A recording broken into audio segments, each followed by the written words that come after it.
नमस्कार, आप देख रहे हैं पाइनियर डिजिटल और मैं हूं आपके साथ सोनी ऊंचा। चलिए नजर डालते हैं आज की प्रमुख खबरों पर। प्रधानमंत्री नरेंद्र मोदी ने रविवार को अमेरिकी राष्ट्रपति डोनाल्ड ट्रंप को उनका नाम लिए बिना ही जवाब दिया है।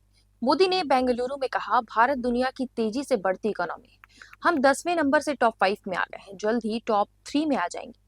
ये ताकत रिफॉर्म, परफॉर्म और ट्रांसफॉर्म से मिली है।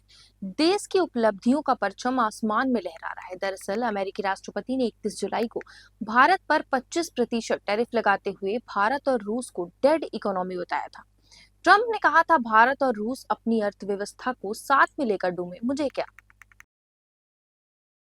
प्रधानमंत्री नरेंद्र मोदी आज बेंगलुरु दौरे पर रहे, जहां उन्होंने आज सुबह केसीआर रेलवे स्टेशन से 3 वंदे भारत एक्सप्रेस को हरी झंडी दिखाई। इनमें बेंगलुरु से बेलगावी, अमृतसर से माता वैष्णो देवी कटरा और नागपुर से पुणे के बीच हाई स्पीड ट्रेनें शामिल हैं। इन ट्रेनों से क्षेत्रीय कनेक्टिविटी में सुधार होगा, यात्रा में समय कम लगेगा और यात्रियों को आधुनिक और आरामदायक यात्रा का अनुभव मिलेगा। इसके बाद पीएम मोदी ने बेंगलुरु मेट्रो की 19 किलोमीटर लंबी येलो लाइन का भी उद्घाटन किया। कांग्रेस सांसद राहुल गांधी ने वोट चोरी के मुद्दे पर चुनाव आयोग से पारदर्शिता की मांग की है और इसके साथ ही उन्होंने एक नए अभियान की शुरुआत भी कर दी है। उन्होंने लोगों से इस मुहिम का हिस्सा बनने की अपील की है।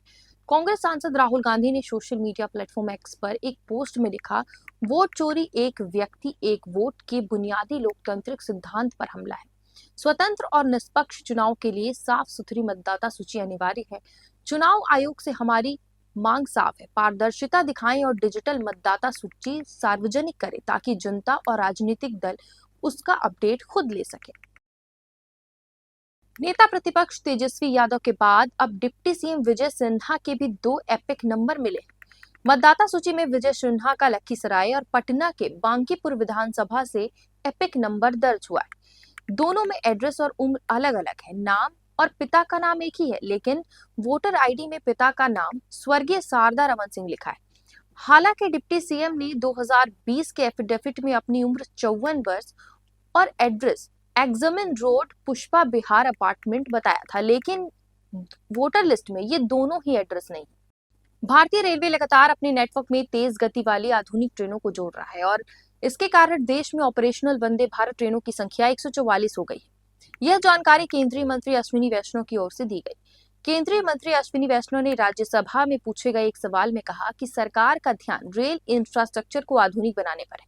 Vande Bharat semi high speed ट्रेनें हैं जिन्हें भारतीय रेलवे द्वारा यात्रियों को तेज, सुरक्षित और अधिक आरामदायक यात्रा प्रदान करने के लिए बनाया गया है। इन ट्रेनों में तेज एडिशनल कोचेज लगे हुए हैं, कवच सिस्टम है, पूरी तरह से सीलबंद गैंगवे है जो कि यात्रा को बहुत ही आरामदायक बनाता है।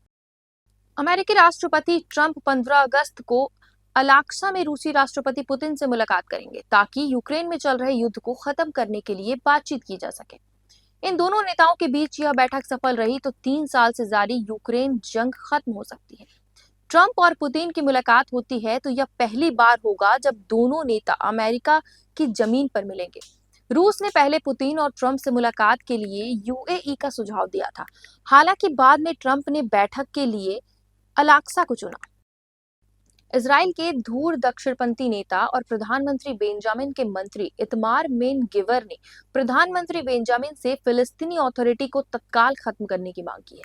उन्होंने सोशल मीडिया प्लेटफॉर्म एक्स पर एक बयान दिया और उस पर लिखा कि यह आबू मोजेन के फिलिस्तीनी राज्य के ख्वाबों का जवाब होना चाहिए, उस आतंक प्राधिकरण को नष्ट करना चाहिए जिसका वो नेतृत्व करता है।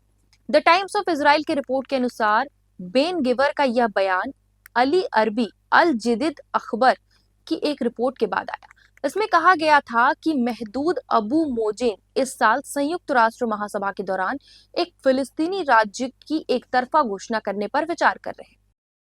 ऐसे ही ताजा अपडेट्स के लिए जुड़े रहिए हमारे चैनल से और देखते रहिए पाइनियर डिजिटल। तब तक के लिए दीजिए इजाजत, नमस्कार।